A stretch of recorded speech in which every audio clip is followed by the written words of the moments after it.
Et si on est passé des choses en 20 ans. Alors il y a 20 ans, on parlait d'Internet. Aujourd'hui, clairement, c'est l'imprimante 3D qui attire l'attention.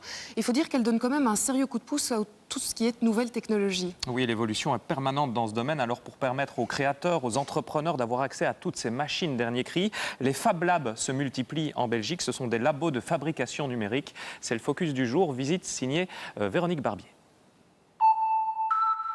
Ce n'est encore qu'une image dans un ordinateur, un porte-carte pensé par cet étudiant en design industriel.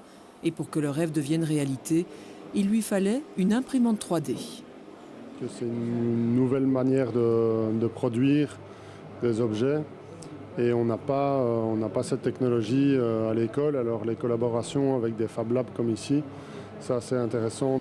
Une semaine de stage au total dans un espace étroit mais qui cache des imprimantes 3D, une fraiseuse numérique, une machine de découpe au laser.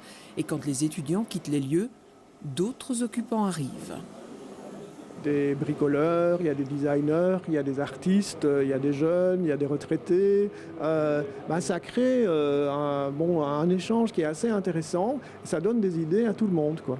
Donc on est aussi quelque part un lieu incubateur.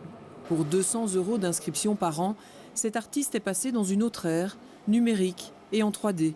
Il découvre les outils, reçoit des conseils techniques, mais pas seulement. Il y a un enthousiasme, il y a un esprit de recherche et d'expérimentation. C'est surtout ça qui est très dynamisant. C'est bien de sortir de son travail solitaire d'artiste et puis d'être ici tous en train de chercher. Création d'un côté, intérêt professionnel de l'autre.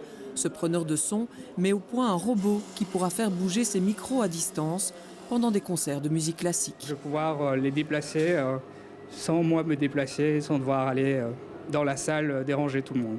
Et il fabrique son prototype lui-même avec l'aide d'une fraiseuse numérique. Ici, on peut essayer de se tromper en fait.